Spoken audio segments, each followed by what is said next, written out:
You're listening to the Racer to Racer podcast presented by Race 92. Race 92 is a vintage-inspired racing apparel brand specializing in celebrating vintage race culture and adapting to motorsport today. Check out race92.com for all your racing merchandise needs. I'm your co-host, Aaron Mack. The other co-host, you may have seen walking out of Barber Lounge 459 with a big old smile on his face. You've probably seen him at a dirt track, or if you were at Indianapolis Raceway Park on Monday night, you may have seen him there. He is the one and only Mr. Scott Bowie. Hello, Aaron. How are you?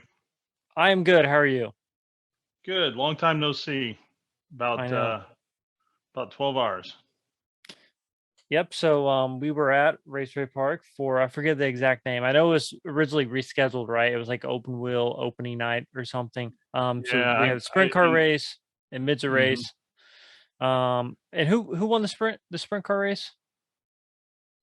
It was Roaring. Tyler Roaring won the sprint car race. He passed Billy Weiss, and some of you maybe remember Billy Weiss being a young wonderkind who was part of the Penske organization at one time. For whatever reason, that didn't work. But he's still running midgets and sprint cars when he can. And Billy led a huge portion of the race, ended up running second. Sprint car race is really good. Midget race, Kyle Larson just Does beat what Kyle everybody like a Larson. drum. Kyle Larson does what Kyle Larson does best. Yeah, he beat everybody like a drum. I guess in post race, they did find the car was a little too wide. They didn't take the win away, but they did take the first place money and give it to Kyle O'Gara and the points to Kyle O'Gara. So I didn't even know that until today. But other than that, we were guests of the Throckmortons, Top Gun Racing, Grant King Race Shops. So thank you to them for allowing us to be in their suite. Yeah, absolutely. And we got to spend some time with our good friend, Mr. David Lane, as well. We had a little David bit of Land. we had a meeting of the minds after the race. Yeah, yes, we did. Um, yep, no, we talked to David, and in the suite next to us was Abacus, which Abacus is our car owner for Maria Kofer, Mm-hmm. and they do sponsor some other people, and um, and they had some IndyCar drivers over there. Jack Harvey was there, Christian Lundgaard, and then they also had Jacob Abel was hanging around that same group. So talked to them a little bit after the race, but yeah, it was a good night. It was good racing, great Indiana night. Um, wish the tickets. I mean, IRP put on a great event. Wish there'd been a few more people there, but it was a Monday night. But it was a great couple of races and fun to watch. Thank you to RP. Yeah, absolutely. So before we get anything else, our show today, which was supposed to be the guest last week, is Jaques Lazier. Great guy, super nice guy. And then next week we're going to be releasing someone who's good friends with our good friend Mr. Jagger Jones, Zoe Edenholm. I think I'm saying that correctly. She's most recently raced in the Robbie Gordon Super Trucks, the stadium trucks, and then she's done. She did some like testing for USF 2000, and did a lot of karting and stuff like that. But she's really big Sports car on racing. sports car racing as well. She's really big on social media, TikTok specifically, and she's kind of starting up the YouTube stuff. She has over 100,000 followers or subscribers on TikTok, which is which is pretty impressive. I think she says she started that during the pandemic. Yeah, no, it was good talking to her. I've had like seen her around, hi bye type thing, over the years, but never had a chance to really speak with her. It was a good talk. It was, fun, and it's interesting just to see how the younger generations having to go about going racing and using the social media route, and so it was an interesting talk. Yeah, so obviously this past weekend we had the IndyCar NASCAR doubleheader. IndyCar, there's a lot of people hoping that Ferrucci would kind of get a shot in the the Penske car, but obviously you want to make sure Joseph is all right. And Joseph was fine to race. And yeah, Alexander Rossi finally ends his drought, right? And wins. And um Kristen Lundgaard finishes second. Yep, it was a good race. Um, the McLarens kind of dropped back. They both qualified well, but they dropped back, and then Scott Dixon got up to, I believe, eighth or sixth or something like that, and after having a terrible qualifying effort, and I think, if I'm not mistaken, Rahal put all three cars, or two of the three cars, including himself, in the top 10. So that was a good effort for that team. They've been struggling this year, but they said they did some testing and they figured some things out, and you can really see the performance starting to pick up. Um, but yeah, no, it was a good race. It wasn't didn't look like there was much of a crowd there. Um, that I don't know if that weekend's going to work. I understand why they do it. I just don't know if it's going to work.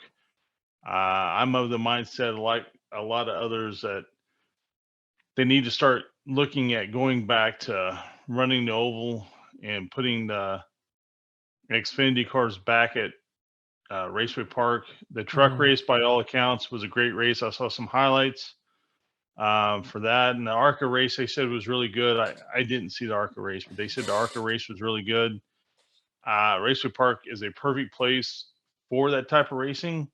And while Xfinity obviously runs bigger tracks, they've always put on a great show there, and I would like to see them get back to Raceway Park. Absolutely. And I know I talked about it last week, just and I understand why they made the switch to the road course, right? But I mean, part of it was, and I think there was some of the older drivers were kind of making remarks this weekend, right? About, um, that they should be on the oval, which I get. And I guess it's and I agree to an extent, but obviously the racing was boring, but how can you make the racing better on the oval? I don't Yeah, know. and then that's a real issue. All these cars, I mean, they just they just don't race well there for some reason. The older cars race pretty well there, Yeah. but for some reason, starting, I don't know, I couldn't even tell you what year, but they just got where they didn't race very well. Then you had the tire debacle, um, where they were throwing a caution every 20 laps or something like this, some crazy number, 10 laps, and that drove a lot of people away. Oddly enough, very similar to what happened with Formula One when they were here, and both races really went downhill after that. But I don't know. I just don't know where this weekend's going to land, as far as the viability of the future. Obviously, they get paid by NBC to have the race, so whoever shows up is kind of gravy in the stands. But Mhm. you'd still like to see. I mean, we were talking about this, obviously off air amongst ourselves. People may or may not forget how big the Brickyard was at one time. Oh yeah. And it just, obviously, it's not. And one of the things I think you can draw a comparison to is they just don't have the star power they had at the time for whatever reason. I don't know what makes a star. I don't know why people have it, whatever it is, Mhm. but they don't. People aren't drawn to it these days. And I mean, I mean, you can't compare to the Indy 500, but just like, I mean, the pageantry involved with it, and just, I mean, all the events, like, the raceway, like you're talking about the raceway park, that was a big part of the whole weekend. And I Right. just remember how many people, I just remember traffic being backed up almost all the way to Speedway, going down Right. Crawfordsville Road to get to Raceway Park for the race. And it was just a huge deal, the Xfinity race there. So it'd be great to see them go back. Another big part, I think, of the weekend was the IROC race. I mean, IROC was a pretty big deal, and it was a Yeah, it was. great deal. I mean, the people. I mean, think about it. Back in the early 2000s, had Allenser Jr. And that may have been the '90s, right? Dale Senior, Jeff Gordon, Jeff did it, right? Oh yeah, absolutely. It was Jimmy the '90s. Johnson.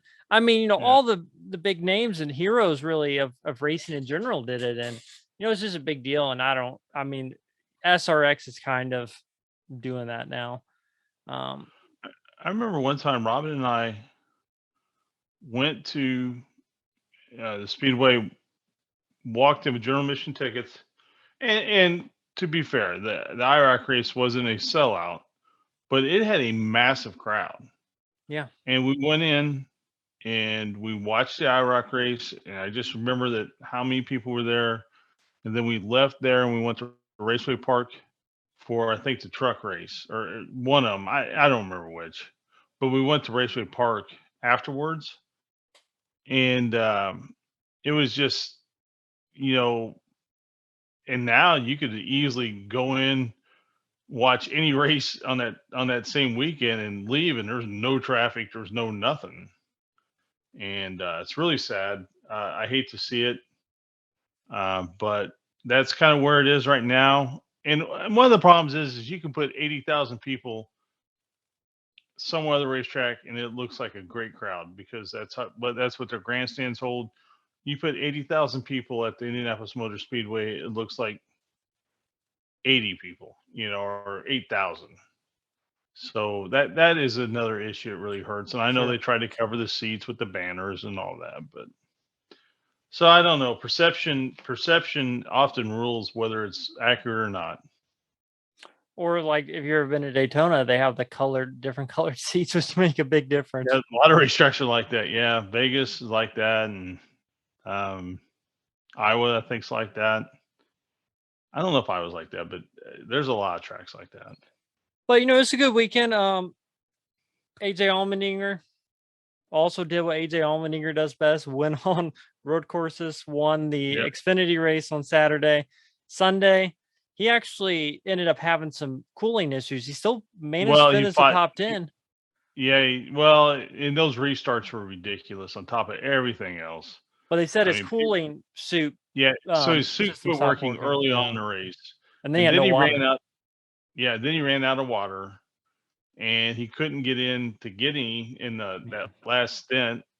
So he was just, you could see in his eyes he was done. I mean, he fought a valiant effort and had to fight through it on that restart, and somebody spun in front of him and he had to push him out of the way like a bulldozer, but he ended up in the top 10. But when he was done, he got out of the car. I mean, they were having to put cold towels on him and everything because he was just so hot. Yeah, it was hot. I can't even imagine being in a race car where it gets up to what, over 150 degrees or whatever. Yeah, No, whatever thank that you. number is. Yeah, Yeah. that's nuts. Well, and there's no air either. I mean, those cup cars, those stock cars, you got that net on the side, and people think, oh, air can get in there. That net acts just like a Right. window. You cannot. Right. Yeah. It gets no air. Right. So Tyler Reddick, pretty much dominated all week and got the He pole, did too. got the He win. absolutely did. Um, Man, that Kyle Larson crash was pretty scary though. yeah.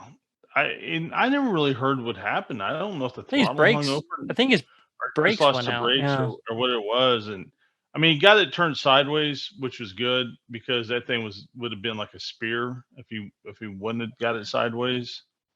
So when he hit him sideways, it absorbed a lot more energy versus if he hit him with the nose. But that 42 car was destroyed. I mean, they both were, but I mean, man, I mean, that was a massive hit. Yeah. Sure was. And it definitely, just shows how safe the cars are now. Absolutely.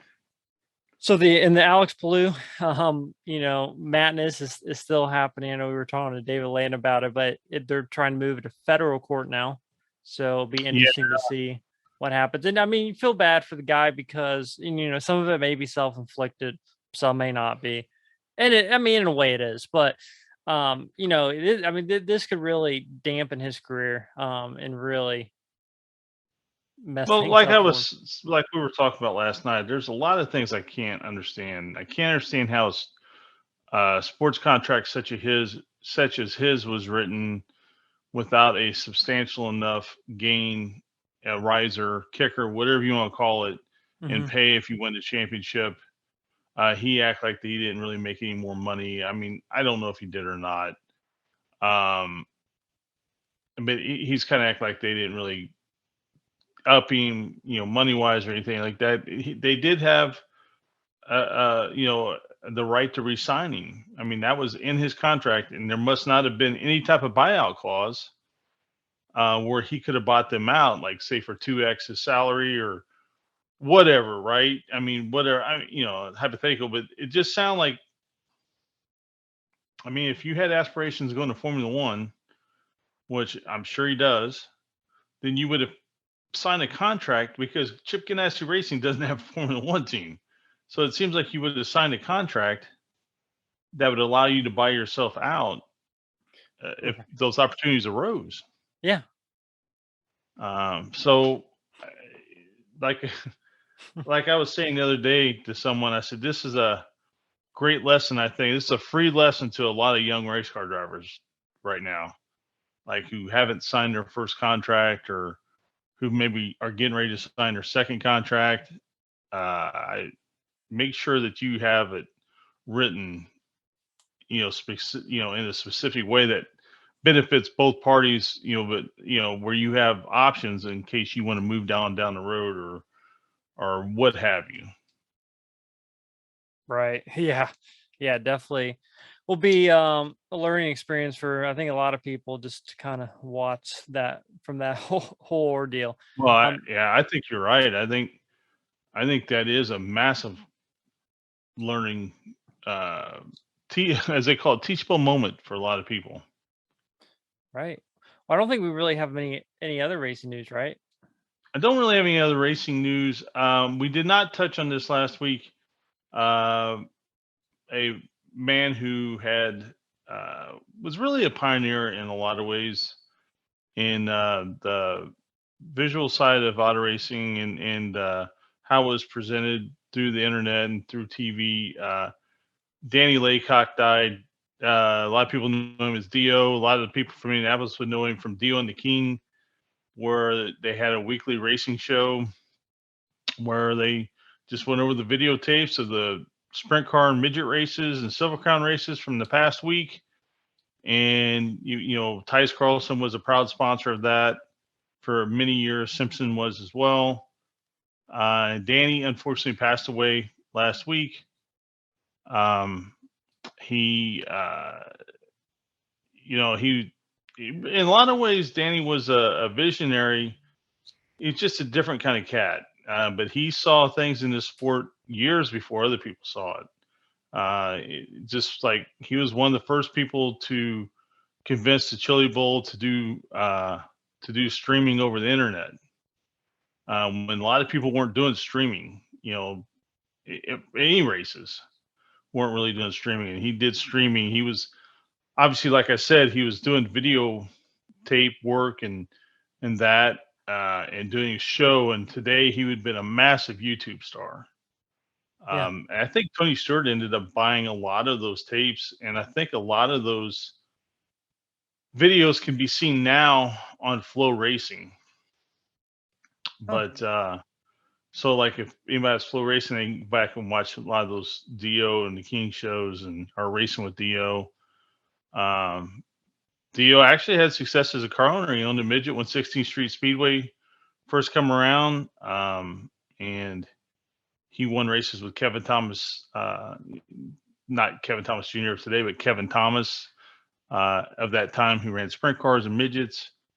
And his family had been involved in several tiers of motorsports. He and his brother, and his dad, and that sort of thing. So, hats off to Dio for everything he did for the sport. There's even like the tread cam. Like a lot of people was remember the tread cam from Raceway Park. From what I was told, he was a huge part of coming up with that and getting that laid down to where the cars could run over and you could really see what it looked like to be run over by a race car. So, like I said, helped a lot of people over the years in his own way, and just a big thank you to Dio for everything he did. Absolutely. Well, yeah. Well, thanks everyone for watching and listening. Like always, if you haven't already, make sure you hit like and subscribe. Hope everyone enjoys the Jaques Lazier interview, and we will actually be making an announcement here in a few weeks, probably. Really excited about it, actually. I mean, we're pretty much got to finalize at this point, but we will be recording. I'm not going to give away where, but we will be doing the podcast live at least once a month to start. We'll at least have one show in September. We will announce that when we get a little closer. If you're in the Speedway area, it'll be at a local restaurant. Yeah, no, it'll be fun. Looking forward to that. Everybody involved so far, it's been really great to work with. We just kind of, like you said, it's gonna be a live show, and we just plan on having fun and try to get different guests and just kind of celebrate being in auto racing. So it'll be fun. Yeah, absolutely. Definitely looking forward to it. And like I said, we'll make an official announcement here in a couple weeks or so. But yeah, thanks everyone. Make sure you hit like and subscribe, like I said, and hope everyone has a great week. Yeah, thanks everybody. Our guest today is the IndyCar race winner and drove in 7 Indianapolis 500s. We were joined by Jaques Lazier. Jaques, thank you so much for coming on. How's it going? No problem. Thank you for having me on. Everything's going really well. Yeah, absolutely. So, so talk a little. Obviously, I think everyone knows how I got into racing. Obviously, your dad drove in the Indy 500. Was an accomplished race car driver. Talk about what your earliest racing memory is.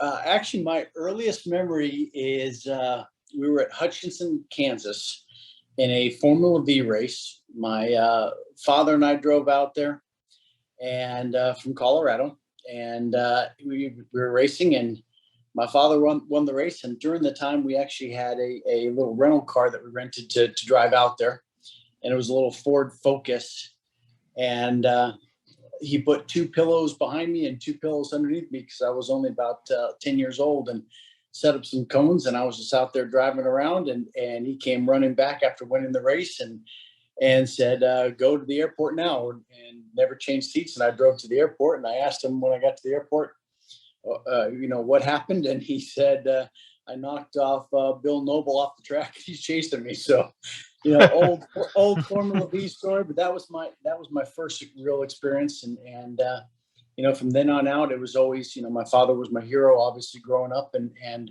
watched him go through Indy cars, watched him run Super Vs, and, obviously some other series as well. And just wanted to follow in his footsteps. Would you say, so I'm guessing obviously you were at the Indianapolis 500 when he was racing in it. Would you say like at that point you like knew that that's what you wanted to do was racing the Indy 500? No, actually at that time I didn't go to that many races. Back then, obviously the fuel that they were using was quite dangerous. And my father didn't want too many of his children there. I did go to the race in Michigan, and the night before, an individual by the name of, I'm sure you guys all have heard of him, Gordon Smiley, and I were sitting out in front of a restaurant, and we were eating rose petals together. and just a Gordon Smiley for sure. And but we, unfortunately in that race, my dad came into the pits, was running 4th at the time, and left and still was attached to the fuel probe and knocked it over, and obviously a huge fire came out of it. So, kind of scary times back then. Obviously, my deepest feelings of everything goes out to the safety safari and everything that these guys have done. All the safety guys in IndyCar have obviously made it much safer. They've gone to a different fuel that you can actually see burn among other things, and it made it much more of a family-friendly atmosphere. And these days, the kids are there. I remember when we first started IndyCars, everybody, the wives, the girlfriends, everybody had to be up in suits because it was kind of dangerous. And now everybody's allowed to dress, accordingly for the Indy 500. And it really has become just a wonderful experience for everybody. It's a strange thing when you grow up around racing because is such a part of your life, and of course, the other kids at your school or whatever, they can't relate to it. I mean, their families may have something similar that you can't relate to. Um, was that like being gone on the weekends, and then as you went through just as you grew up, was that something? And obviously, like you just said, you weren't gone so much as a kid, but the older you got, the more you were gone racing. Was there anything that you ever felt like you missed out on in the childhood type situation, or were you able to have that kind of normal childhood? I think when you were younger, you feel like you're missing out with your friends. You feel obviously I played hockey when I was growing up. I was a part of the first amateur team other than an Olympic team to go play over in Sweden, Finland. And at the time, communist Russia was in 1981. It was right after, Wow. obviously, the 1980 Olympics. So it was a pretty big deal. And yeah, I felt like I missed some of that stuff. But in hindsight, I got to spend a lot of time with my father. I got to spend a lot of time with my brother, and as a family, those are precious times. And I don't think, when I was younger, yeah, I wish I would have stayed home with my friends. But now, Yeah. I wouldn't change it for anything. I cherish the memories. I cherish every single second I spent with my father. Yeah, we had Flynn on. I think it's been about a year now, but he was actually one of our first guests. And the one thing he talked about was just how much of just the foundation your dad kind of left for the whole family, and how much he did for you guys and kind of sets you up for the future. Yeah. He definitely did. He always worked very diligently for my brother and for myself to get our careers started. And then you get to the point where your family and every single racer, every single successful racer can say the exact same thing. Your mom and dad gave up so much to get to this point. Yeah. You do get to a point where there's only a few in this world that can continue to fund it, and but other than that, you really have to make that step for yourself, and you really have to exceed for yourself and find sponsorship, find the right team to get with, and it's a battle for sure for a lot of these kids these days. But it is part of the journey. It is part of the learning experience. Almost anybody can turn a steering wheel left and right. The tough part is getting out there and being able to represent yourself, represent your team, represent your sponsors, and learn how to do that as well. And if you can do that, then you can be successful. Was that something that came easy for you as you went through it? You seem like you have just pretty easygoing personality. Was it that just that communication with fans and sponsors? Was that something that kind of came easy to you? I think it did, but for me, the reason that it did was the fact that we owned a hotel in Vail, Colorado called the Tivoli Lodge. And Hmm. from a young age, I was running up and down the stairs, and we had new people, new guests every single weekend. And it was always, my father always instilled that these are the people that allow us as a family to do what we want to do. So it's really important that you greet them. It's really important that you, offer to carry luggage, and, don't expect anything in return, but be very, upfront and honest with them, and care about the fact that they are there. They've worked very hard to join our hotel and be a part of our family business, and, treat them accordingly. And I think from that, it was kind of a natural learning experience for me, just to be outgoing and be able to represent people. I had to represent our hotel, so Sure. it was pretty easy to be able to represent a sponsor as well. I think that's a very important thing what you just said. Being able to flip the mindset of what can you do for me, what can I do for you. In my opinion, should be the mindset of anybody who's trying to work with sponsors. Of course, the fans. Um, it's just it's not easy for everybody. It's for some people it's a learned thing, but I just think that that's so important, especially in today's world where you're having to network more and more and more to make this happen.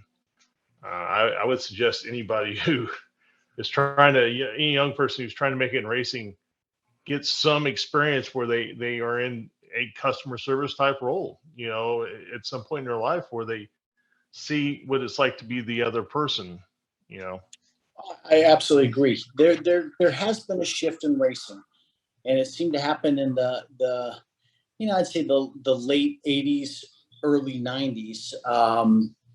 We all know, and I respect him probably more than anybody. I used to drive for him. I got called all kinds of names on the radio from him.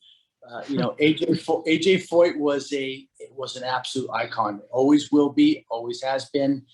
And he has an ability to represent sponsors because of who he is and what he represents. So we all know the Craftsman commercial, but times have changed, and it is much more a business to business deal, and you really have to be able to be articulate. You have to be able to communicate exactly what not only your team desires and needs, but also what your sponsor desires and needs. And you're right, it is a game. It is a balancing act of being able to intertwine those two to get to the exact point that needs to be made. And, it is very critical because if you can't do it, somebody else can. And that's the most important thing for sponsors right now. The coverage is done very well on NBC.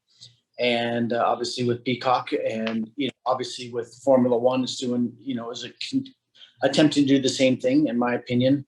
I'm not going to get into a battle with that one. I've seen it on Twitter, but is doing a pretty good job with ABC and ESPN. But at the same time, you have to the old Joyce Julius reports where you just sat there and all you really cared about was how many clicks you got or how many views you got. That's really not the same anymore. The new thing is being able to get in front of that camera in an interview. Either things went bad, things went good. Mm-hmm. You had a little bit of a loose moment or whatever. Yeah, you want to be able to talk about what happened, but you got to be able to represent your sponsor in one form or another every single time you get up there. And that's really critical. So the drivers today are drivers first and foremost, and secondly, they are, in advertising firms. I couldn't agree more. You brought up Formula One, and I think whatever, we can discuss Formula One, right? But I will say this about what they do is the drivers. I'm gonna use the word are held accountable, but they're not allowed that aloofness anymore. I mean, they have to answer to the press and talk to the press and give something out, whether they want to or not. And, IndyCars always been pretty good about that. NASCAR started kind of one way and when it, became more aloof, and it looks like it's kind of as the money's went away, it's trending back the other way a little bit. Yeah. But I couldn't agree with you more with what you said. I mean, you gotta be able to represent in the good days and the bad days. Yeah, that's exactly it. To go back to Formula One, I will say this: I'm probably one of the unique individuals out there. The only person I would put in the same boat as me is probably Graham Rahal. And the reason for that is obviously, who his wife is. And my wife is, and at the time was Angelique Adams, and her grandfather helped start NHRA with Wally Parks, Jack Hart. My father-in-law used to run the Pomona track and was a drag racer as well. So, I've really been able to, and I'm honored to say that I've seen a lot of different forms of racing coming up through SCCA, go-karts, up to Indy Lights, up to Indy cars, dealing with drag racing with my family, my other side of the family. I really respect just about every form of racing out there. I don't think there is a bad form. I've even watched some of these, it sounds crazy, but these crazy Australians in the boat racing, that stuff's crazy. So I really, and then you have the knee draggers with motorcycles, and I can't do that. I respect them for it. There isn't a bad form of racing out there. It is tough in the American market, though, for sure, because there are so many forms of racing, and obviously we're also taking the side seat to a certain thing called it's a monster, the NFL and the NBA. And, we're always battling for those corporate dollars every single time we can. And it's critical to be able to be, like I said earlier, it's critical to be able to represent those sponsors and represent those, those corporations, because they do come along very frequently, or infrequently, I should say. And when they do, you really need to, snatch them up and become a partner with them. The Carvanas of the world don't come around very often. They do not. And, but why is that successful? Right. Honestly, why is that successful? Jimmy Johnson, I don't know him personally. I've watched him. I mean, what he did over in NASCAR is unbelievable. And what he's doing now, I drove for somebody in 2005 by the name of Robbie Gordon. I actually was supposed to race with AJ and was out at Indy, and at the last minute, the field was full, and he said, "Sorry, kid." So I jumped on a plane, landed in Ontario, California, where I'm living, and I got a call from Robbie saying, "Hey, I need you to spot for me. And there's a chance it might be rainy, so you'll have to jump in the car for me." All right, so I flew back out. I got out there, and the driving style, the way that Robbie had set up the car, was a lot more of a NASCAR type of stuff. And it was difficult the first couple laps for me to figure out, exactly what the car was doing. He had it where he could turn in a little early, and it wasn't as reactive as what most IndyCar drivers would like, because they're just kind of used to that in NASCAR. So, every single form of racing is different. Every single form is unique. And honestly, every single form is brilliant. You just got to kind of adapt. And that is the reason I am so impressed with Jimmy Johnson. I mean, he spent a long time. First, he got beat up doing this off-road stuff. And then he came over and obviously had an incredible career, if not one of the best ever in NASCAR. And now he's jumping over to IndyCar, and it's not an easy transition. And, he's battling day to day, but he's doing the best he can. And I think he's doing quite well. I agree. The Robbie Gordon thing you were alluding to, that was when he did the double, right? That's when he was doing the double. I was spotting for him in turn one, and all of a sudden the rains came, just like he said it was going to. And I'm sitting up there, and we're all just talking. I'm talking to other spotters. We're joking around. All of a sudden I get this buzz on my phone. I'm like, huh. Look down, and it's the crew chief, and he says, "Hey, we're trying to reach you on your radio." So I put my radio on. He says, "You got 5 minutes to come down and get in the car. We're going green again." Oh, okay. So I jumped down there, got in the car. I had never sat in it before, and threw some pillows around me, and basically not the smartest thing. I don't think it ever happened again. But 2005, jumped out there. They put me in the back of the field, and I started running up to the field, and unfortunately blew a half shaft, but had a lot of fun doing that. It was weird. I don't think the sport will ever see someone quite like Robbie Gordon again. There are very few Robbie Gordons in the world. And it's one of those good and bads. Thank God there's only one Robbie Gordon, but at the same time, the world would be better with more Robbie Gordons, because he is an advocate. The passion he has for racing is, in my opinion, probably second to none. The only person I would put, a few people I would put above him. I would put probably Chip Ganassi and probably Roger Penske above him, but that's about it. He just loves racing. Tony Stewart is probably up there as well. Yeah, Tony Stewart would get into a roller skating race if he could.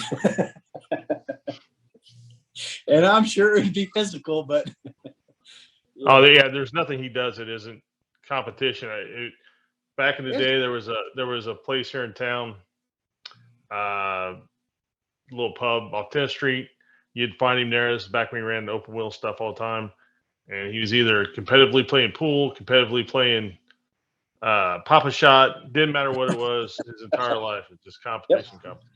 Absolutely. Yeah, so, racers are a different kind of people, for sure. Yes, they don't like to lose. Nope. First thing. So what's that saying? Second is the first loser. Right. Yeah, people don't remember who finished second, right? Nope.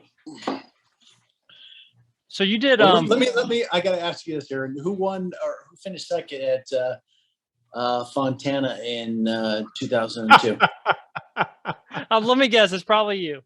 Yeah. Okay. Damn it. That's correct. Anyway, I was just wondering.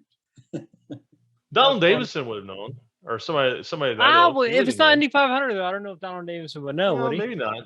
Maybe not. I don't know. He used to know pretty much all of it, but See, does IndyCar as a whole have like an historian? I know like USAC does, Scott, but I don't know if there's much about IndyCar that Donald Davison didn't know. Right. Right. I mean, it was really incredible what that guy had. You know, he'd be talking to him and he would bring up something about, 1940, 1938. It's like, what, where do you pull this from? Right. So we were talking about Tony Stewart. I have to bring it up. It was funny. He really, Scott will start laughing, but he did a video like a month ago where he was at the track in the museum and he was talking about like when he did the double, he came back from I'm just curious what your thoughts are on this because you seem like a very open-minded individual. But anyway, he came back from Charlotte in the middle of the night and he said it was before they allowed people to really stay inside the track. So he was like the only driver really staying in there. And he said it was just crazy. Like he got out of the car and he said like he just heard like all these noises and it just felt like the place was alive and there was nobody around him. And, kind of alluding to like the paranormal aspect. I just thought it was really interesting. I mean, you probably stayed inside the track before. I have several times. I'll be honest with you. It doesn't matter. The only time I've gone, there's been twice where I've gone into that track and I haven't felt like a little eerie going in there.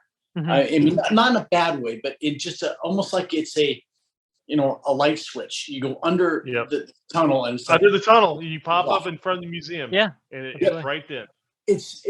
There's only been twice that's happened. The first year that I ran SVRA, I just went in there with the mentality, I'm going to keep all four corners on. I'm going to have fun.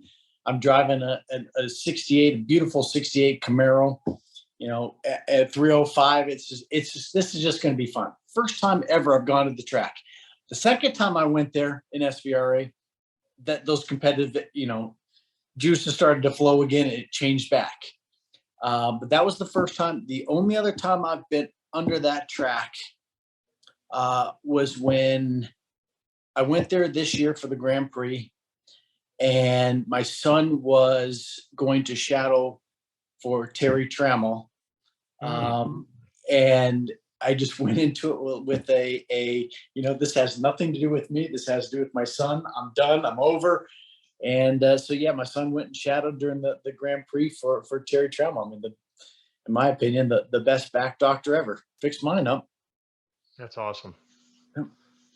But other than that, you're correct. It is an eerie place. It really is. It is so special. Mm-hmm. It is, especially for an open wheel racer. It is the holy grail. It is everything.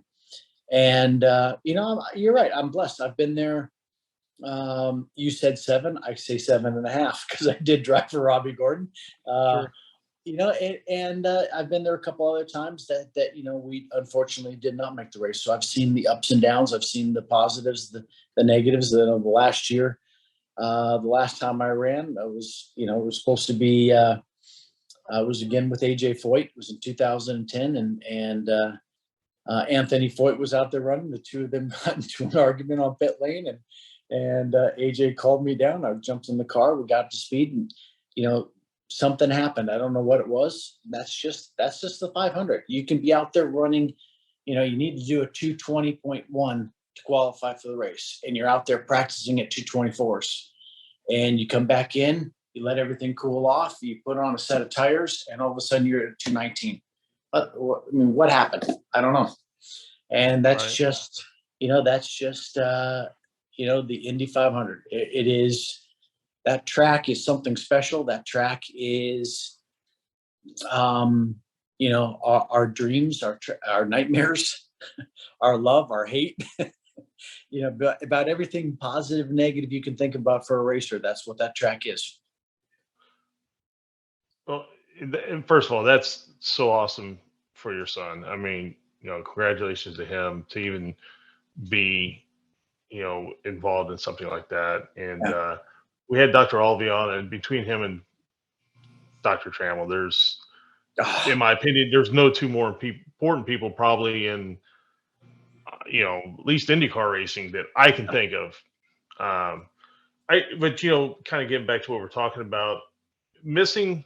So you missed the first two you tried, and what was it like that third time you come back and you finally make it? How did that feel? Well, I missed the first one. The second one I did qualify for. The first one was a team that my father and I put together.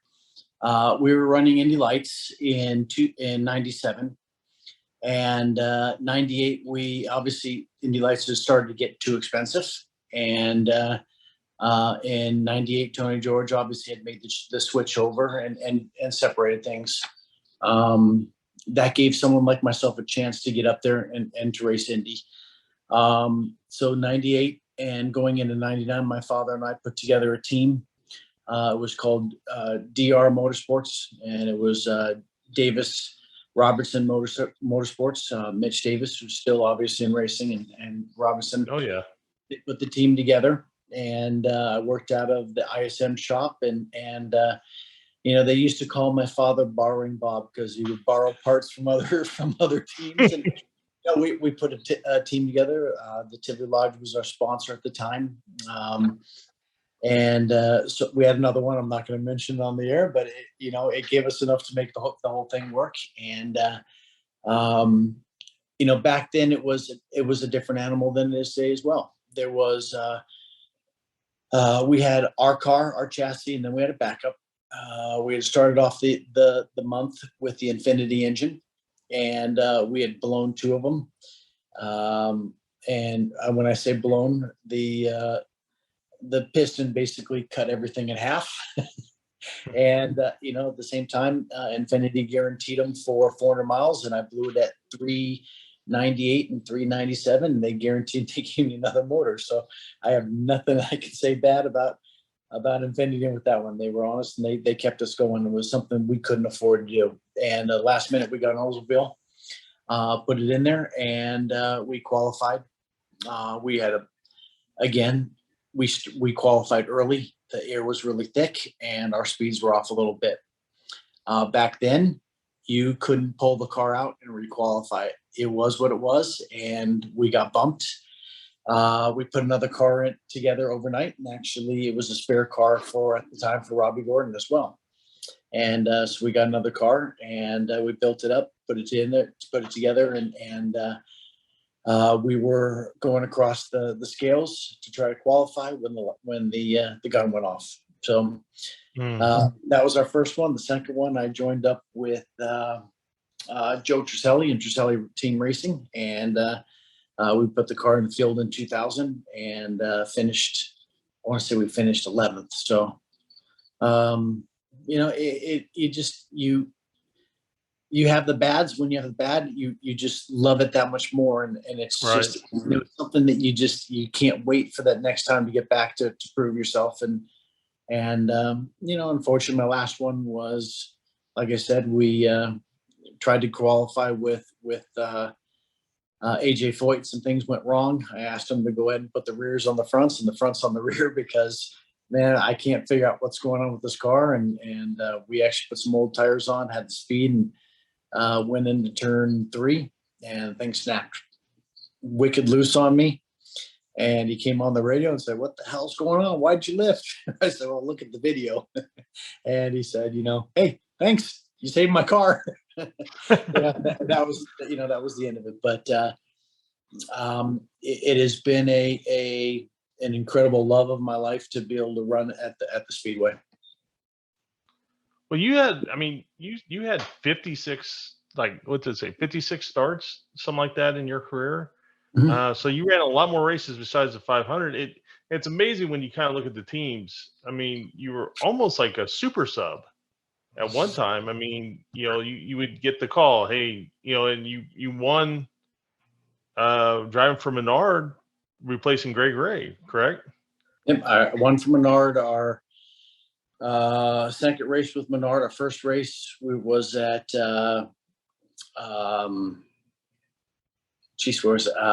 St. Louis, and the second race was at Chicagoland, and we won there. We won the pole, won the race. Unfortunately, we qualified, or we actually practiced. That was in 2001, 2002. We had things were going a little bit better for us. We were running well. Had a practice at Indy, for the typical practice that they do in late April before May. We tested there. We were the quickest out of 28 cars in qualifying and race trim, and went to Nazareth, Pennsylvania for the race right before, and fractured my back in 5 spots. So I had to miss that race, and I begged Terry Trammell, just please tell me so there's something you can do. He said, nope, you're done. Man, just frustrating, right? I mean, it's just, it is, but at the same time, as everything in life, there's something negative, but there's something positive. And, the negative was, I probably missed my best chance. I watched Raul Boisel qualify very well in my car. And then, other things that happened as well. It was a weird month of May, but while he was doing that, I was obviously recuperating with a back brace on, swimming as much as I could, dreaming to get back into the car. And I got to spend 3.5 months with my three-month-old baby. Times that I would never have back. So, in life, there's that saying, I guess, if somebody gives you a lemon, you make lemonade. You just got to figure out what's the best, with whatever's given to you. right. Absolutely. So we're talking a little bit about the Indy 500. So what was like that first, so your first 500, like what was it like for you on race day? Like how overwhelming, or, did you sleep well the night before? Like just how was that experience? No. Scary as you know what. And everyone does no. it differently. Like we've talked to some people and they're like, I just walk around like it's no big deal. Like, walking around the track. Yeah, but you got to remember, I come, obviously I'm a little different.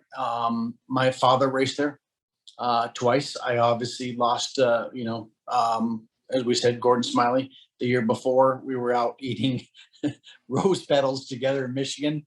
And then the next year he actually was killed in the car that my father had qualified the year before. Mm-hmm. My brother had raced there as well before I got in there. It is it is a very it's one of those deals where you have to be dedicated 100% for sure. And I think we go back to driving under that tunnel. When you go in there, it is like a light switch. It's very serious business. I mean, there's multi-millions of dollars that are being represented when you go underneath that tunnel. It is, you're traveling the length of a football field every 0.7 of a second. You have basically, 1/10 of a second between making the corner and not making the corner when you turn it. It is really very, very precise, and you have to be your mentality, your mindset, everything has to be very, very precise for what used to be the entire month of May. It's shortened up now to basically 1 week, and a little easier in my opinion. Obviously qualifying is a little different as well. But back then it was you walked in there and you were on pins and needles from the second you walked under that or drove under that tunnel to the second you left and got on the plane. There was never a chance to breathe. There was never a chance to think about anything else other than the 500. And it was pressure ridden for basically three solid weeks. And then the weather would come and that would just produce that much more pressure. And then, you're out there racing the track rather than just, there's just so many things that go into it. And it is huge, high pressure all the time. So the beginning of the race, I mean, I would imagine like the pace laps would feel. I mean, what was the pace laps like at that point for your first race? I mean, just all the people. These people were saying like a lot of drivers we have say it's really surreal going from. I mean, you're practicing the whole month and there's really nobody in the stands, and you go to where there's people everywhere in the stands. So it kind of plays like mind tricks on you, I would assume. It does. There's very few things as spectacular as driving down the front straightaway and just watching this blur of colors, because everybody's got a different shirt on. You're doing 230 miles an hour. Right. Everything's just a blur. It's just this rainbow of colors. Again, back when I was racing, it was kind of interesting because you turn into turn one, and the fans were there in the stands, and there was a little creek over there among some other things, and you couldn't see the exit of the corner. That's what made turn one so unique. As a driver, you're taught to kind of basically turn in and look for your exit. You look for the apex, you look for the exit, and you drive out. Back then, you just have to commit because you couldn't see through because the stands were there.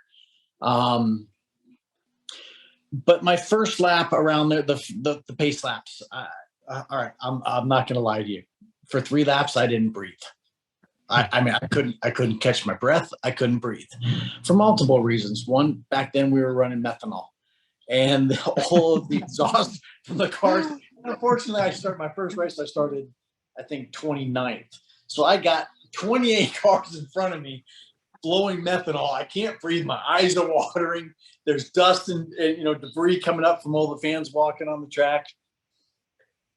And if you thought that would be bad enough, then all of a sudden I go into the first turn of the race, and the green flag comes out, and you go in there again. I think I made up 2 spots on the start. I'm now running 27th. I go turning into turn one. There's no air. There's so many cars in front of you. There's no air. There's no ground effects to the car all of a sudden. So you're just skating for the first 2 laps, and I think it was until about lap 10 when I could actually catch my breath and relax and get into a little groove and start racing. But for the first 4 laps, I don't think I ever caught my breath at all. Now, would you say the more 500s you race in, the more, I guess, used to it you got, or more just seemed more natural, or did you always kind of get that nervous feeling before everyone? Oh, I always get that nervous feeling. Maybe I learned how to hold my breath a little better.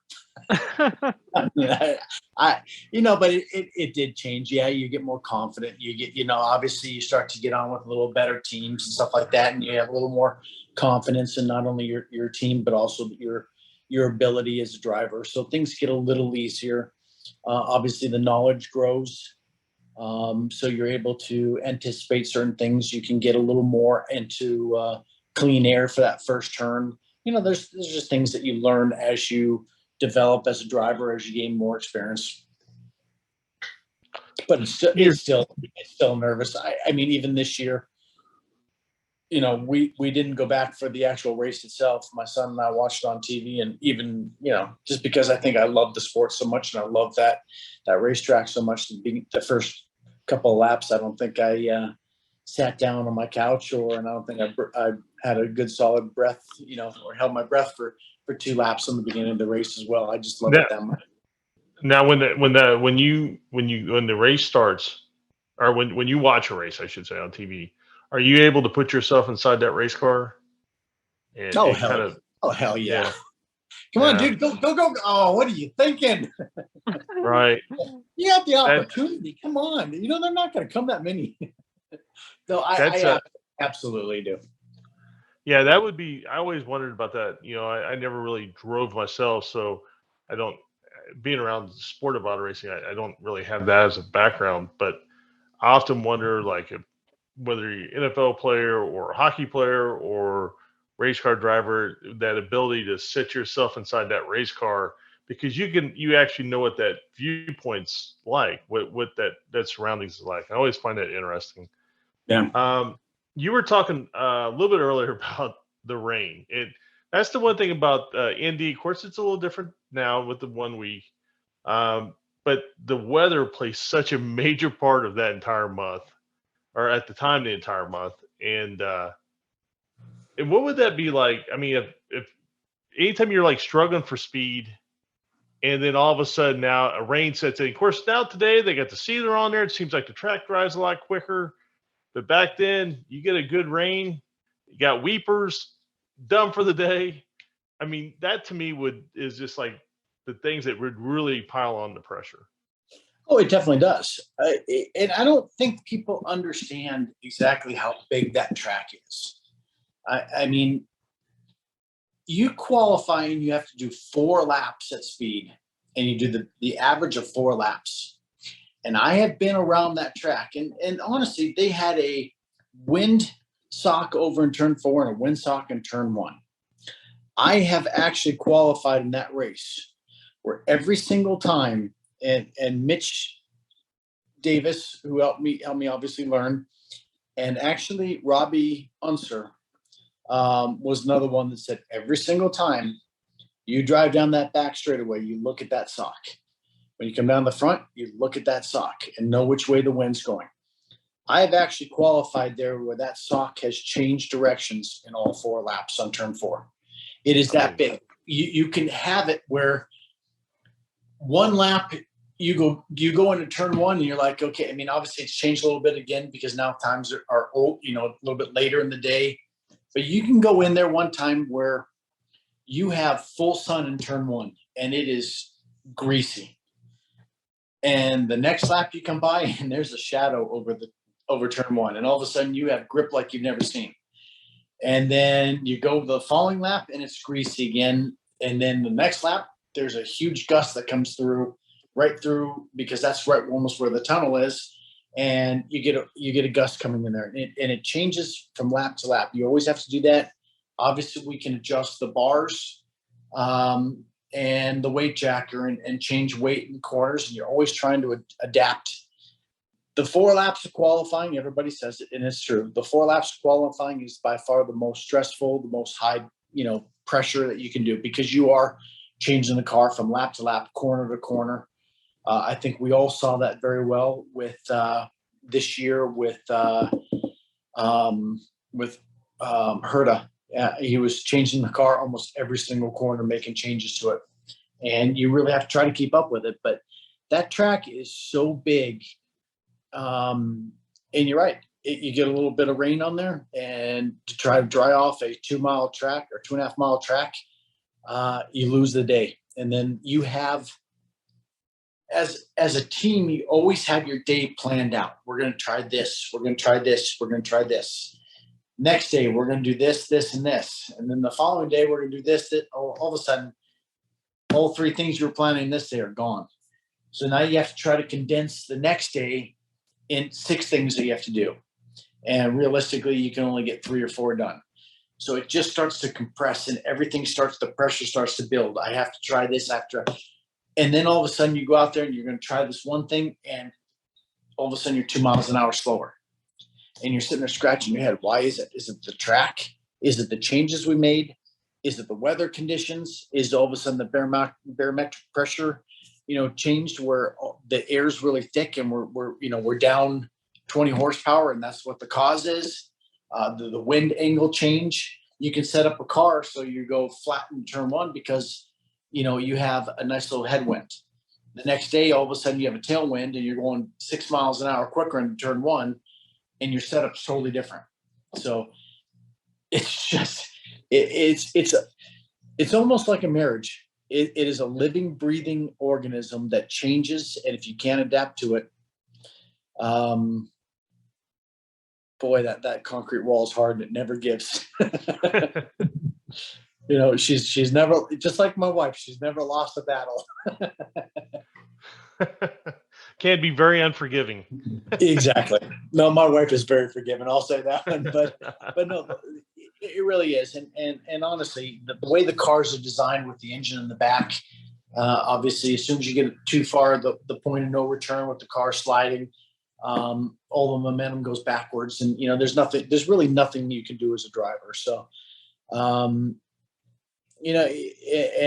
honestly, the concrete never loses. Even with the softer wall, it's made it a lot easier. And again, my hat goes off to Trammell and all that, and everybody else who's been around doing that to fix that up, because it has really helped out the drivers and helped out the equipment as well. It gives a lot more than what that concrete used to do. Right.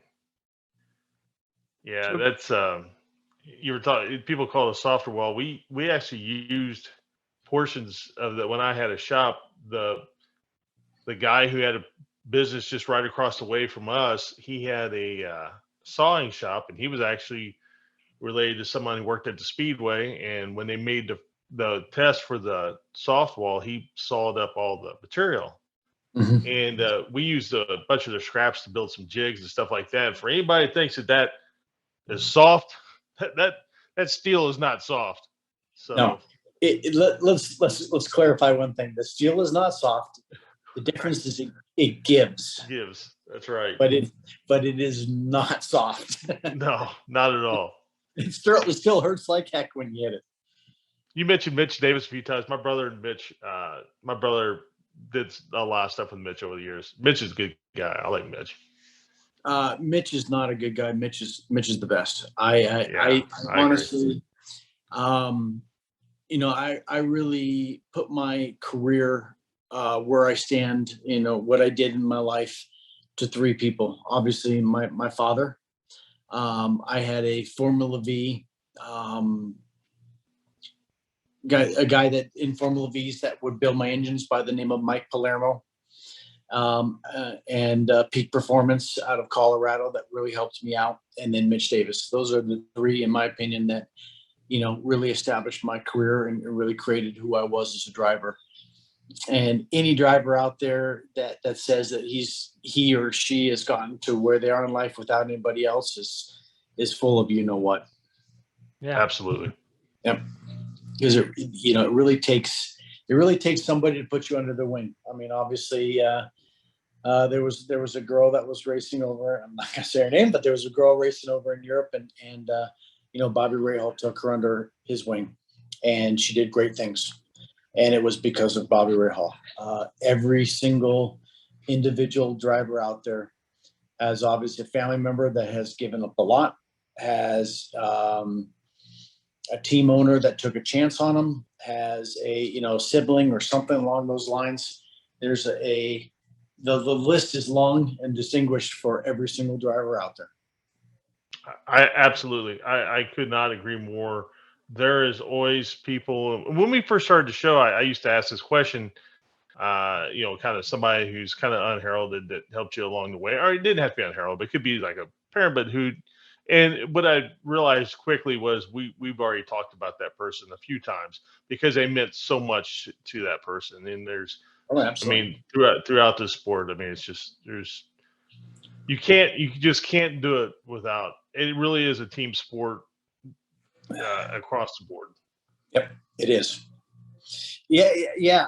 I wonder how pit stops would be if you had to jump out of your car, fill it up, change the tires, adjust the wings, jump back in. You can't do it. It is a team sport. And AJ used to do it. Yeah, well, it goes back to the very beginning. Like I said, AJ was very unique and the last of his kind for sure. I can't do that. I can tell you, I can take cars apart with the best of them. I can't put them together. I mean, what my crew does for me, the ability to jump into a car and travel 350. Obviously some of the cars were doing almost 350 or 250 miles an hour this year going into the, turn 3 at Indy.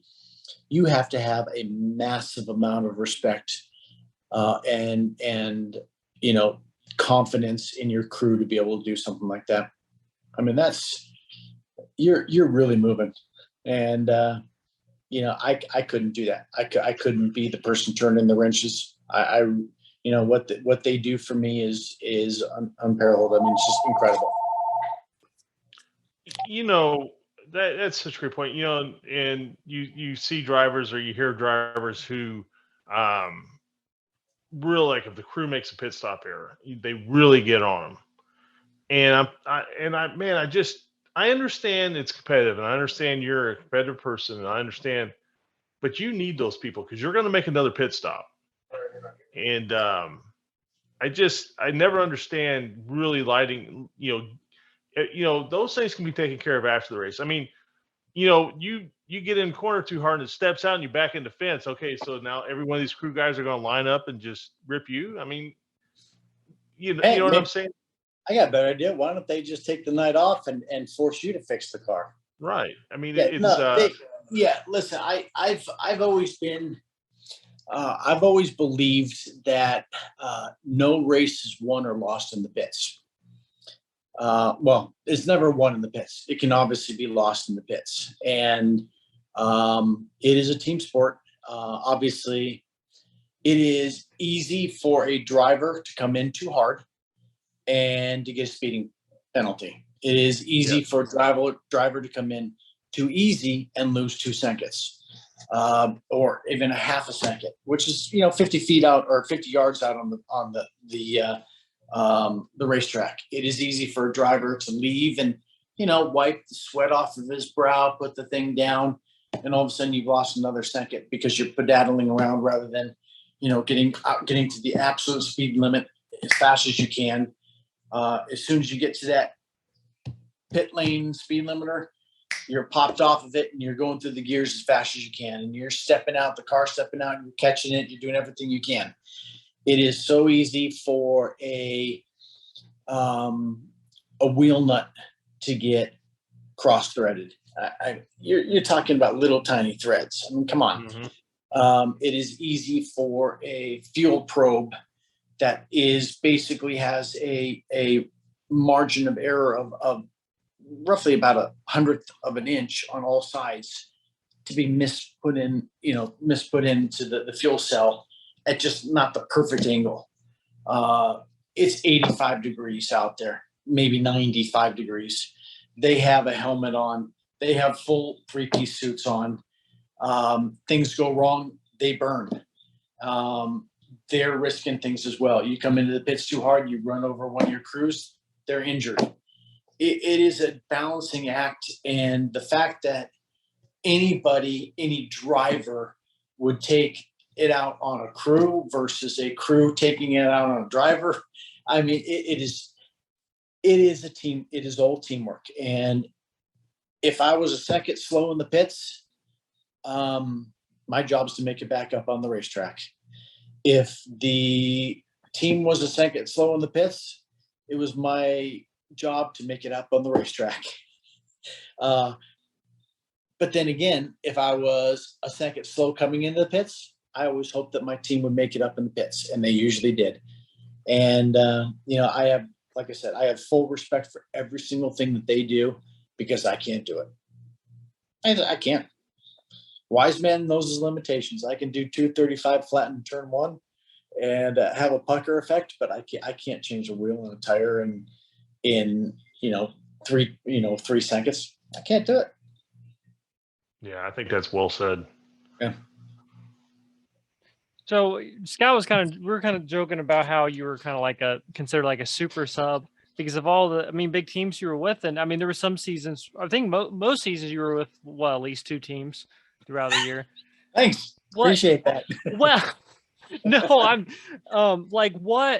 I guess how hard was that to go from team to team or to be with different teams? Or was it not that, over time you probably get kind of used to it, but. No, it's always difficult because as a driver, you want to set up routines, and that's what all racing really is. It's all about consistency and routines. To go from Playa del Racing or to go from, let's say, Team Menard and then jump into Patrick Racing and then go to Team Extreme.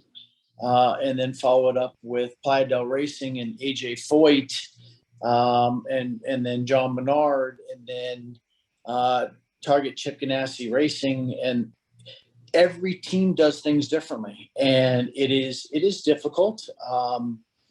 But again, I could have been with Truselli Team Racing and things could have fallen apart and I never would have had another ride. So I was very blessed that Team Extreme came along. I was very blessed that, every single team that I ever raced with came along. And, somehow, some way, they all contributed to my career. And the nicest part about the thing I miss most about racing is the camaraderie and with the crew. And I don't think there's a crew out there with any team that I was ever with that I didn't get along with exceptionally well. As a matter of fact, that might have been one of my downfalls, but I will never say it is. There was another driver that had a very big energy drink sponsor that said that, my problem is that I'm too friendly with my crew. And I disagreed with that. I respect what they do. He said you should go get in the car, go out and race, and then go jump to your motorhome and let the crew do its work. And I disagree with that. I'd rather, see if they want a water because they're doing things to help me out. And I disagree with that. That's the thing I loved about the racing in general is the camaraderie and, me feeling like I'm a part of something. I'm part of that team. And I would never change my thought process and the way I reacted with my crew ever. Well, I mean, yeah, I agree with you. I mean, obviously sometimes you got to go do media or sometimes you got to go through the data, whatever. But at the end of the day, I mean, those guys are the ones putting it back together or whatever the situation is. And I mean, just, of course, mechanics are a different breed themselves. You don't want to be in their way. You got to be careful that way. But the support, and they do see it. Yeah. As somebody who grew up more on that side of the sport with his family, those mechanics, they do see it and appreciate it. And I think it goes a long way. Me personally, I do. Yeah.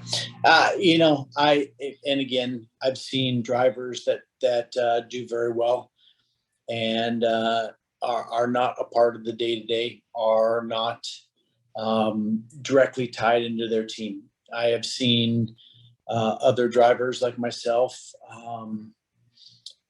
that enjoy bringing Krispy Kreme donuts to the crew in the morning just to say thank you. Because there was a long night last night. We had to basically go through everything and change everything. New shocks, new springs. We had to go in and weigh the whole car, just go through the whole process and check the corner weights, all this kind of stuff that they do. I've always just felt like for me, I just respect what they do way too much to not be a part of it. And I personally feel like, like I said, the camaraderie that I have with my crew is second to none. It didn't matter which one I was. I feel like now if I was to start my own team, that I would have a huge number of crew people, crew members that would be willing to come over and join my team because of the friendships that we've created. And that's, in life, that in my personal opinion, that's what life is all about, creating those memorable friendships that'll last forever. I agree. Absolutely. Yep. So what, I know you raced, obviously you raced, most of your career raced open wheel. Was there ever anything that you raced like, we've talked to some guys like Roberto Guerrero. I never knew he raced Baja, but he raced Baja like 10 years or something. Like, did you ever do anything, kind of out of the ordinary like that? Just about the only out of the ordinary I did was early on in my life. I ran for Colorado. I ran the Denver Grand Prix for IndyCars. I actually did the Geostorm All-Star race and actually finished second in that. I wasn't allowed to win, but that's a different story.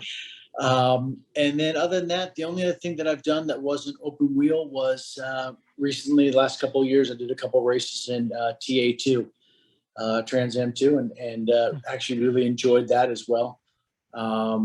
but as things go forward in my life, I've never said I'm retired. I don't think I'll ever race an IndyCar again unless, the things were absolutely the perfect scenario, but which I still think I could do very well, if not even win the race. I feel like I could, but I would love to go do some, ALMS racing, maybe the GT3 or something like that. But that's something we're looking at pursuing as well. Biggest thing right now is to fulfill my dad's last dream. And, before COVID hit, before we lost him to COVID, he and I had worked for 3 years designing a project in Vail. Obviously, my father was very big into construction, and we have a parcel of land that's about 80 yards away from the main lift in Lion's Head that we allocated for almost 40 years to be a parking garage. And we're tearing it down. We're going down 3 levels in parking and up 6 levels in condominium units. And my father and I worked for 3 years before his passing, and then everything went kind of quiet. And last couple of years, I picked it back up, and hopefully at beginning of July, we will be breaking ground. And it really was my father's last dream and last passion in Vail was to, his first dream was the Tivoli Lodge, and which we built in 2006, and then this one was what we originally called the Lions View, and we've changed it since we lost him to the Legacy at Bell Square. And that's my biggest passion, my biggest goal right now, other than getting my son into medical school, which he's doing exceptionally well himself. But yeah, boiler up, he's enjoying Purdue right now. He's going to be a junior this year, but other than that is to get that building built in his honor, and we're very close to making that happen. But after that's done, I'm going racing again. Damn it! Well, first of all, congratulations for being able to complete this and see these projects to the end. I can't imagine how long it takes to put together something like that, a project of that scale.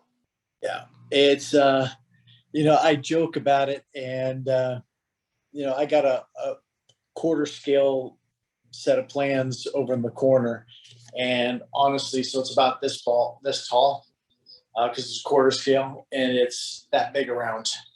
It's got over 550 pages in it, and it's just blueprints, and then you have a separate one that is all of basically the breakdown of what everything does, and all the diagrams and explanations of everything. And it is a massive project, but you know what? It is no different than an IndyCar team as well. It is, all the good ones, the Chip Ganassi's, the Roger Penske's, the Andretti's, they all have this ability to look at the big picture and put together the perfect scenario. And that's kind of the same thing as what a project is.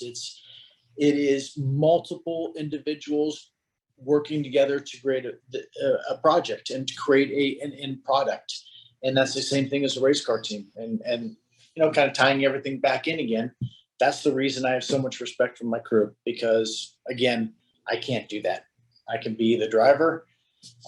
With this, I can be the owner, the owner that's creating things and helping design things. I can't do the architecture. I can operate some of the heavy equipment, but not as good as they can. You really can't beat a professional at his or her profession. And that goes from the smallest part of the team all the way to the owner, from the people that are cleaning up after all of us slobby, slobs that create a mess with all the grease, keeping the place looking good, all the way up to the owners. Every single member of a team is just as important, just as critical as anyone else. This year's 500,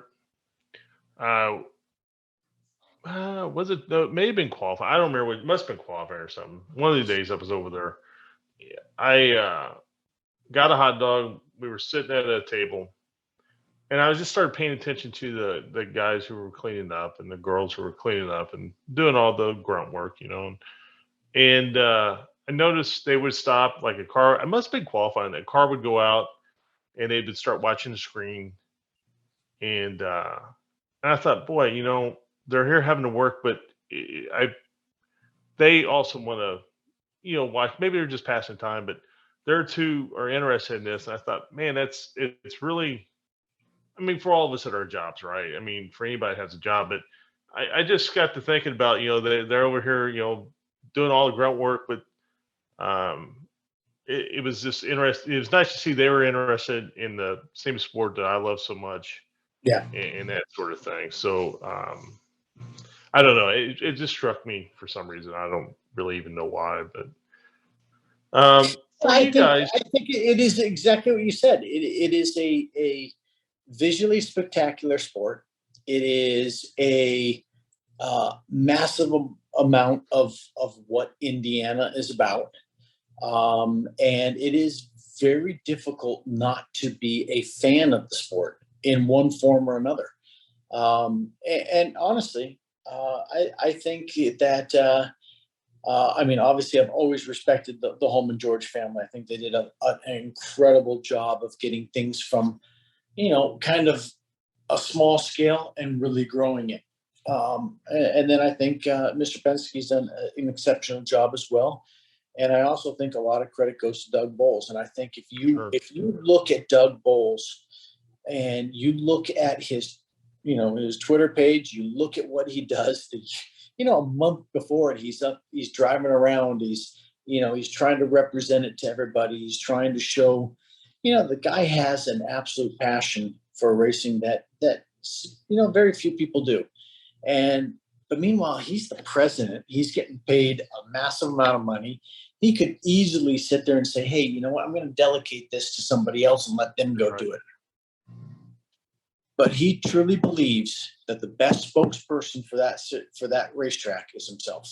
And he did an exceptional job. He does year after year. He did that even when he was a team owner with Panther Racing. He just has always loved everything about the sport. And I think when you have on a top-down type of scenario, when you have somebody up there like Mr. Penske, I respect him too much to call him by his first name. When you have somebody up there like a Mr. Penske that has dedicated his life to it and all his own entire empire is built around this to some extent. And the passion he has, he just kind of, it flows down. And, I agree with you. It's hard to believe that somebody that wouldn't go work for the Speedway wouldn't have that same passion. I could see how they wouldn't. They could be there just for a job, but then all of a sudden, you watch these people driving around and it's hard not to become, because it is so visually spectacular. It's hard not to become kind of awe-inspired by what's going on. Yeah, I think that's very well put. Obviously, grew up in a racing family, as we alluded to. Your brother wins the 500. And at that point, was it one of those things for the entire family where it was just like the culmination of so many dreams and hopes and that sort of thing? Or was it a competitive thing like, hey, he won it, I got to go win this thing? That was 96 was a really good year for the Lazier family. My father started racing Formula Vs, was not able to win the SCCA runoffs in a Formula V. My brother raced Formula Vs, was not able to win the SCCA runoffs in a Formula V. Obviously, my brother in 96 wins the Indy 500. And in October of 96, I won the national championship in a Formula V. So it was that year was a culmination for the entire family for a lot of different things. Because, my father always believed if you could run well in a Formula V where there's no horsepower, no tires, no brakes, if you could do well in one of those, you could do well in almost anything. As soon as you started to get a little downforce, and then that would give you more grip when you got bigger tires and bigger engines, but you would learn how to, carry your momentum through the corner. You would learn how to, brake as deep as you possibly could without locking up tires, because the tires were, very, very skinny. And then obviously for my dad to go from a Formula V up to Super V, and a couple other steps to make it to IndyCar. My brother to go from Formula V, Formula Ford, AIS up to IndyCars and win the 500, and then to have myself go from Formula V's up as well. It really culminated what my father's belief was, but yeah, 2006 was a good year for us. I'm sorry, 1996 was a good year for us. But yes, it made me want to go IndyCar racing, and yes, it made me want to beat my brother, and we had some good battles on the track together. We had some bad battles on the track together, but in all reality, when you're out there racing, you do represent your team, you do represent your sponsor, and it is very, very cutthroat. So it's tough to have friends out there. It's tough to have brothers out there. At the end of the day, you do, give a little wink to your older brother and say, hey, you got me on this one, but I'll get you in the next one, and then obviously when you're away from the track, you communicate better, and you keep things, family oriented for sure. But hey, even Thanksgiving's, competitive. As you said at the very beginning, when you're a race car driver, everything's competitive. It always is. Yeah, it's to be around race car drivers and the people in racing in general. You better be prepared for competition and a few disagreements from time to time. Absolutely. So being someone who's what you're saying is we're opinionated. right. Yeah, I'm sure. Being someone who's been around racing really your whole life, what would be your biggest piece of advice for any up and coming racing driver, anyone that wants to be a racing driver? My biggest advice, my first biggest advice would be, you have to be willing to dedicate everything to it, and you have to be willing to be articulate. And there's a saying in life, when you find the job that you love, it's really not a job, because you love doing it and you enjoy it. If you cannot allocate every second of every day for racing, you better not be in it. Every single one of us started off in go-karts and or midgets, or quarter midgets, or or bandoleros or something like that. We all started off, and our families worked really hard to do this stuff. And obviously as drivers, you start to learn things, and you start to articulate more, and you start to be able to communicate well. I would obviously, I know some drivers go to college, some don't. I went to college and graduated from Chapman University in Orange with a communications degree, because I knew the most important thing for me was to be able to articulate and communicate my sponsors and be able to communicate with my team in an effective manner. I think that is very, very critical and very, very important. But you really have to be 100% dedicated, and you have to have a mindset in racing. And it's an old saying, but it's true. How do you make your first $1 million in racing? You spend 4. Yeah. You start with 4 to 10, and then you try You to know, stave off the burn rate after that. So if you are going into it only because you think you're going to make money, forget about it. If you're going into it because you love it, and you're willing to dedicate every second, every inch of your being to it, you're willing to do I'm a little bit bigger, but I used to run 5-8 miles a day every single day.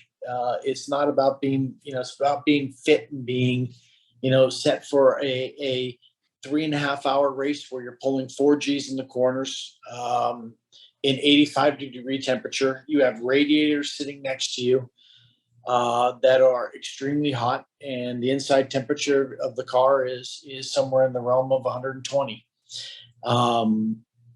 The air is dirty. It's it's not the most prestigious thing, but at the same time, there's nothing I would have liked better, and there's nothing I enjoyed more. But it is physically demanding. I used to play hockey. I used to play soccer, and 4 hours at Indianapolis in those temperatures were by far the most physically demanding sport I've ever done. And I mean, it is a difficult sport. It is a time honored sport, but it is, a beautiful sport as well. And if you're not willing to give everything to yourself, everything of yourself for it, to live, breathe, and think nothing but racing, I guarantee you there's 5 people behind you that will. So that would be my suggestion. You have to love it. You have to be willing to give everything for it. You can't live 2 lives in auto racing. Nope, you can't. A driver or a mechanic, you just can't do it. Everybody's got to be heading the same direction. You can have a family and all that, but everybody's got to be heading the same direction, or it's not going to work. It just won't work. You bring something up, and we've I think about any driver out there will say that their biggest hero is their wife, and the things that we put them through. I broke my back twice. The first one was in Florida. It was a small, nothing that big, but my wife had to put up with me at that point. And then, I fractured my back in Nazareth, Pennsylvania, in 5 spots. I had a fracture the T10, 11, 12, L1, and L2. They were all 90-degree except for the T12, which was a starburst fracture. You can imagine taking a full Pepsi can and hitting it with a sledgehammer. It compresses, but it also blows out. I had, fragments of my bone all over, millimeters, hundredths of an inch, away from my spinal cord. And, the only thing I could think about was, hey, Trammell, how do I get back for the 500? He put 2 8-inch rods, 8 screws, and 3 hooks, a bone graft from my right hip, and said, hey, sit down for 2 weeks. I did that and then started swimming. And, the only thing I could think about was getting back in the car and getting back to my crew. And, that's the kind of dedication you have to have. And the fact that there are women out there that will put up with that will take second seat to the love and passion you have, is really one of the most incredible feats and one of the most incredible things I've ever seen in my life. And my wife, Angelique, is everything. She's my hero. She's everything to me, and she's put up with a lot. And but then again, racing's been good for us as well. So, I love her, and without a doubt, she is my hero. That's awesome. Yeah, I've said on here, one of the earlier shows definitely said this, that the wives and mothers drive this sport. People if just a casual fan just doesn't know, if you haven't had that type of competition in your life, and you just don't realize how much that the wives and mothers drive this sport. Absolutely. Absolutely. Because it would have been really easy for her to walk away and say, I'm not dealing with this craziness. But they I look at all of them. I look at all the wives, all the friends that my wife has from racing, and they all know and understand the love that we as racers have, and they support us through thick and thin, and they never question it. And as a race car driver, you question everything. And the fact that a woman can sit by you and not question anything is mind-boggling to me, and something that I can't even grasp. And just shows their true strength. Yeah, I agree. Absolutely. Well, Scott, do you have anything else? Well, I'm gonna ask you this, and I'm gonna do a caveat, because I'm gonna ask you this to do it twice. I'm gonna ask you to repeat the story you told us about Bobby Unger before the show started, and then I'm gonna have you give everyone your best racing story that you can share on the podcast. All right. I will, and this will be my racing story will bring everything back together. Okay. As far as the Lazier family is concerned, and stuff that we talked about in '96 and all that stuff. So the story that we talked about when we opened up, we weren't on the air yet. We were talking, obviously Aaron has a Bobby Unser shirt on. And I said, it's a nice shirt. And I told the story about how my brother, Buddy, and Robbie Unser were getting into AIS, American IndyCar Series, to gain some experience to obviously get up to IndyCar. And obviously Bobby Unser and Robbie, and then my father, Bob, and Buddy. The funny story is the sons and the fathers could not get along at all. So they actually swapped fathers and swapped sons. So Bobby Unser helped my brother out, and my father helped out Robbie Unser, and they both did exceptionally well in AIS and moved up and obviously into IndyCar. So I thought, I was seeing that shirt remind me that I've always, that whole family in general, I've always really respected. As a matter of fact, Al Unser Jr. was racing for Patrick in 2005, decided to retire, and UE Pat Patrick asked Al Unser Jr. who he recommended to get in the car, and he said, put Jaques in the car. I've always respected that family. They are really, truly the first family of IndyCar. Incredible family across the board. And but a funny story for sure. To the fact that, it also kind of tells a little history about fathers and sons in racing. That's right. Especially fathers that have been in IndyCar, and then drivers that want to get into, sons that want to get into IndyCars. How you can get that clash, and it's kind of interesting to have, the swapping and everything work out. My favorite story, probably one of my favorite stories in racing. I used to love SCCA, Sports Car Club of America. It was always fun. We actually had, in Formula Vs, we had the first professional race, and it was at IRP, Indianapolis Raceway Park, in the road course. And this was in '96, and it was paying, I think, $1,200 to win, which was pretty big for back then. And we had a total of, I think, 45 cars that were racing. And long story short, I was leading the race with 3 laps to go. Johnny Adams, a good friend of mine, passed me, and then, it's such a long drag strip, and there's so little horsepower with the slipstream. You could start the lap on first, and all of a sudden you'd be back to 10th.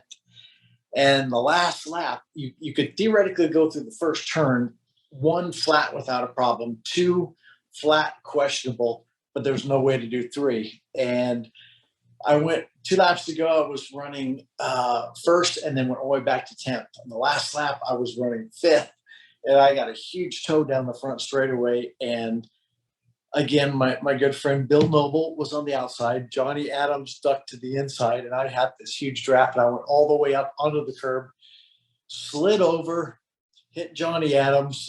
John Adams slid over, hit Bill Noble. Bill Noble went off the track up into the tires and just went up for a tailspin. I got back to the pits, and unfortunately, the same thing, came back out of the pit because the start finish was so far down. I went from first to 4th on the last drag strip to get down to the start finish line. Finished 4th, going to the pits, and all of a sudden, Johnny comes up to me and says, "You better, did you see what happened?" I said, "No." He said, "You better pack up your stuff and get out of here."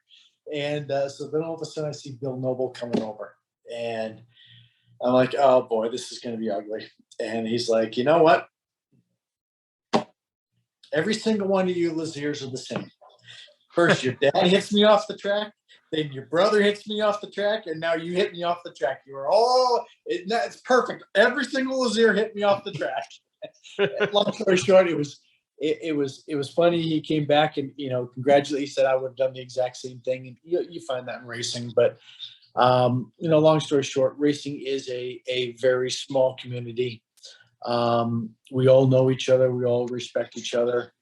And it is anybody who wants to get into racing, anybody who would love to have me just help out and just communicate with them a little bit, by all means, talk to Aaron, whatever it is, get in touch with me. I love the sport. I'll help out anybody I possibly can. It has been exceptionally good to our family.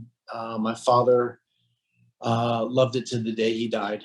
And, if I can help anybody out in the future, I will. So I appreciate you having me on. I appreciate everything with racing in general. And anything I can do for the next generation, I will. That's awesome, Jacques. Thank you so much. I can tell you, as someone who grew up in auto racing too, everything in my life, good and bad, I owe to this sport. Yep. And there's one place that it's all revolved around, and it's about a mile and a half up the road from me, and it's that one place is so important to so many people's lives, and we wouldn't be talking to you most likely if you hadn't run there and your family hadn't run there, and yeah, it's just I can't agree with you anymore when you talk about auto racing. Yep, exactly. Well, thank you so much, Doc, for your time, and we really appreciate it. No problem. Thank you. Anytime.